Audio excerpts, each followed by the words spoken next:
Então, pessoal, uma outra questão que cumpre nos analisar aqui no estudo da tutela de urgência é a disposição trazida no artigo 302 do CPC, né? O 302, ele dispõe que, independentemente da reparação por dano processual, a parte responde pelo prejuízo que a tutela de urgência causar à parte adversa, se, e aí traz as hipóteses contempladas nos incisos de responsabilidade da parte, né, pela efetivação da tutela de urgência, tá? São hipóteses, então, de responsabilidade por dano causado, tá? A parte, então, que obtém uma tutela de urgência, né, e quando da sua efetivação possa trazer um dano à parte adversa, ela será responsabilizada pelo esse dano quando? Inciso 1, a sentença lhe for desfavorável, tá? Então a parte obtém uma tutela de urgência, né, a fim de antecipar os efeitos da tutela satisfativa ou de resguardar, acautelar o direito com relação à tutela cautelar. Quando a efetivação dessa tutela no final do processo, a tutela provisória ela é concedida, ela é efetivada, e no final do processo o juiz julga a ação improcedente, ou seja, concede ali essa sentença desfavorável, né? Se a efetivação dessa tutela gerar um dano à parte, essa parte poderá exigir a responsabilização do autor do pedido de tutela, tá? Daquele então que obteve a tutela que restou efetivada, tá? Segunda hipótese de responsabilidade é quando é obtida liminarmente a tutela em caráter antecedente, o requerente desse pedido da tutela não fornecer os meios necessários para a citação do requerido no prazo de 5 dias, tá? Então, obtém-se a tutela, mas fica inerte com relação depois à citação, né? Não recolhe custas, não fornece ali os meios necessários para que a citação do requerido se concretize no prazo de 5 dias, como dispõe o Código de Processo Civil, tá? Terceira hipótese é quando ocorrer a cessação da eficácia da medida em qualquer hipótese legal, né? Seria o caso, por exemplo, de uma extinção do processo sem julgamento do mérito, tá? Então, o autor ele obtém a tutela provisória de urgência, né? E efetiva ela, tá? E depois o processo acaba sendo extinto sem análise do mérito, tá? Então, nesse caso, havendo dano causado à parte adversa, ela terá direito de ser ressarcida deste dano, tá? E o inciso 4 menciona que também é hipótese de responsabilidade se o juiz acolher a alegação de decadência ou prescrição da pretensão do autor, tá? Então o autor ingressa a cação, pede a tutela provisória, obtém, efetiva a tutela provisória, né? Cumpre a tutela provisória e depois no final do processo o juiz julga extinto em razão de prescrição e decadência do direito do autor, tá? Então, mais uma hipótese que, havendo dano causado à parte adversa, né, a parte ré, esse terá direito de ser ressarcido, né? O autor, então, será responsabilizado, ok? A doutrina, ela discute se a responsabilidade nestas hipóteses de efetivação da tutela de urgência, ela seria responsabilidade objetiva ou subjetiva, ou seja, depende da comprovação, né, de dolo ou culpa, ou responde independentemente de culpa, independentemente de dolo, tá? O Nelson Nery Jr., ele defende a posição de que a responsabilidade pela execução da medida que concede a tutela provisória de urgência, ela é objetiva, tá?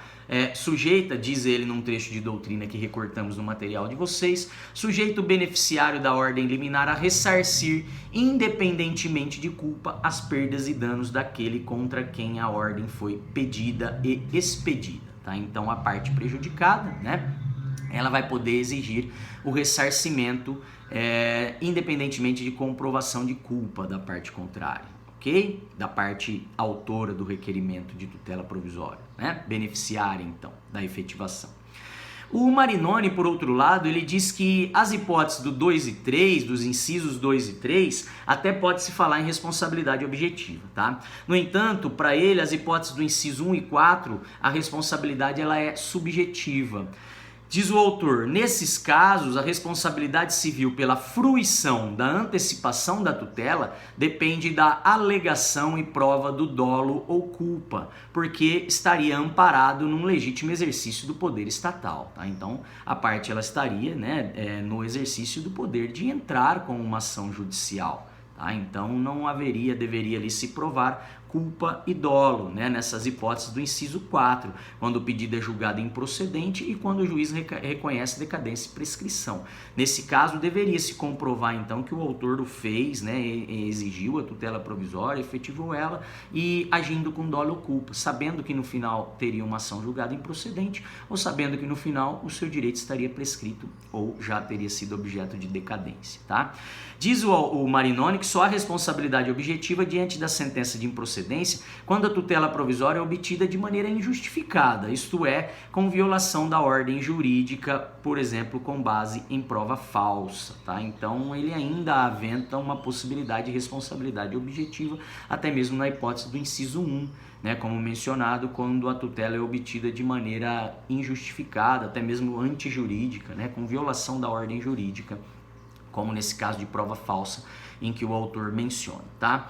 Independentemente das discussões existentes, a posição da jurisprudência é de que é responsabilidade objetiva, tá? Havendo dano na efetivação da tutela, em qualquer destas hipóteses, a parte beneficiária desta tutela provisória, ela terá que ressarcir o dano da parte adversa. E eu trago até um trecho de jurisprudência citado na RT 684, né, na revista dos tribunais 684, lá na página 88 a gente encontra uma jurisprudência e eu recortei um pequeno trecho que diz: responsabilidade objetiva é essa a natureza da responsabilidade do requerente de medida cautelar pelos danos que a execução da medida tiver causado ao requerido. Tá? Então aqui trata a jurisprudência de uma tutela de urgência de natureza cautelar.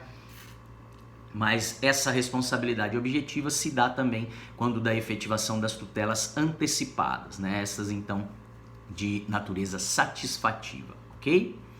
Ainda sobre o 302, o parágrafo único, ele garante a execução, a liquidação e a execução desses danos nos próprios autos, sem a necessidade de ingressar com uma ação autônoma, né? Diz o parágrafo único do 302 que a indenização será liquidada nos autos em que a medida tiver sido concedida sempre que possível, tá?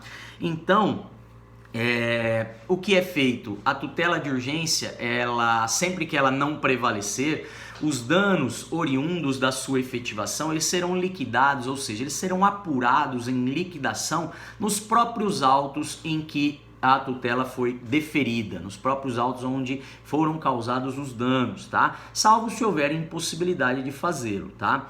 A liquidação, nessa liquidação, então, a parte ela tem que comprovar os danos que ela sofreu, tá? Ela tem que demonstrar a existência dos danos e a extensão dos danos, quanto eles importaram de prejuízo, né? Para que a parte, então, possa buscar o seu ressarcimento, tá? Se ela não conseguir demonstrar e se não houver nenhum dano, não haverá indenização, não haverá essa liquidação, né, pessoal? E, consequentemente, não haverá direito à reparação dos danos, tá? Então, só se fala em indenização nos próprios autos se houver realmente um dano causado e demonstrado pela parte prejudicada, tá?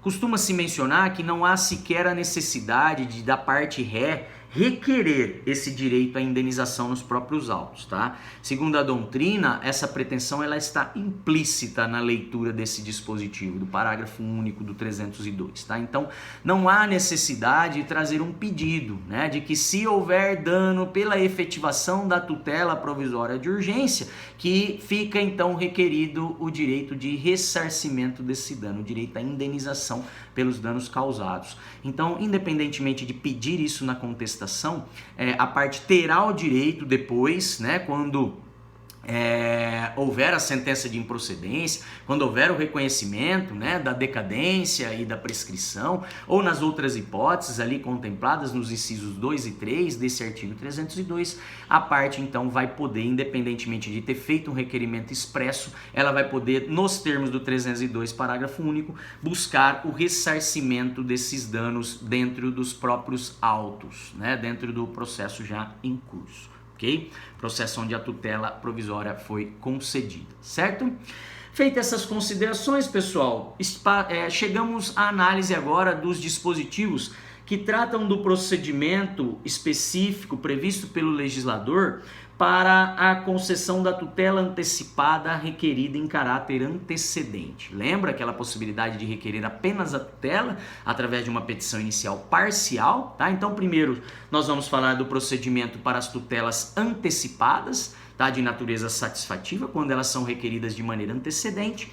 E depois, quando chegarmos no 305, vamos falar do procedimento que o legislador criou para a concessão da tutela provisória de urgência cautelar, também de maneira antecedente, né? Através de uma petição ainda parcial, que depois será aditada com todos os demais pedidos, razões de direito, com todas as demais provas do reconhecimento do pedido principal, ok? O dispositivo que inaugura o procedimento é o 303 do CPC. Vou cortar o vídeo aqui também, né, para não ficar muito longo. Volto no próximo, então, para falar do 303, beleza?